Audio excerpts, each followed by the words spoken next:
Los Angeles, 1984. The sun would set, the streets would grow quiet, and a heavy sense of dread would settle over the city. People double-locked their doors, nailed their windows shut, and slept with weapons beside their beds. Because somewhere in the shadows, a man was hunting. A man who would become one of the most feared serial killers in American history. They called him the Night Stalker. Unlike many killers who preyed on a specific type of victim, Richard Ramirez didn't care who you were, young or old, rich or poor, alone or with your family. If you crossed his path, you were a target. His method was as terrifying as it was unpredictable. He would break into homes in the dead of night, armed with knives, guns, and pure malice. And what happened after that would leave even seasoned detectives in shock. It began with small crimes, theft, burglary, assaults. But soon, his hunger for violence escalated. In June 1984, a 79-year-old woman named Jenny Vinco was found murdered in her apartment. Her throat slashed, her body mutilated. Police didn't know it yet, but this was the first sign of a storm. Over the next year, Ramirez would strike again and again, using different weapons, different methods, leaving behind only chaos and fear.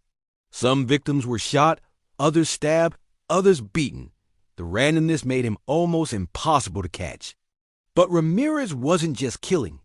He was terrorizing. He left satanic symbols at crime scenes. He whispered to survivors about the power of the devil. And he seemed to take pleasure in the fact that his name was spreading like wildfire in the news. The media called him the Night Stalker, and the name stuck, haunting every headline. Parents kept their children indoors. Stores sold out of locks, guns, and guard dogs. In a city of millions, everyone felt personally hunted. Some victims survived, and their testimonies painted a picture of a man with rotting teeth, wild eyes, and a stench that witnesses never forgot. But he was like a ghost, slipping in and out of homes with terrifying ease. He didn't care if the lights were on. He didn't care if the house was full. He moved like someone who believed he was untouchable. And for a while, he was. In August 1985, Ramirez made a mistake.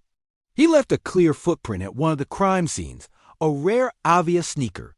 Police traced the shoe to a small number of stores, narrowing their suspect list. Then, fingerprints from a stolen car finally matched a man already in the system. Richard Ramirez. The hunt had a name and a face. Ramirez didn't know yet that his face was all over the news. When he walked into a Los Angeles convenience store, customers recognized him immediately. He tried to run, but the streets had turned against him. Neighbors chased him down, hitting him with metal bars and restraining him until police arrived. The Night Stalker's reign was over, not at the hands of law enforcement, but by the people he had terrorized. The trial, 740 to 840. In court, Ramirez showed no remorse. He smirked, flashed a pentagram on his hand, and shouted, "Hail Satan," to the cameras.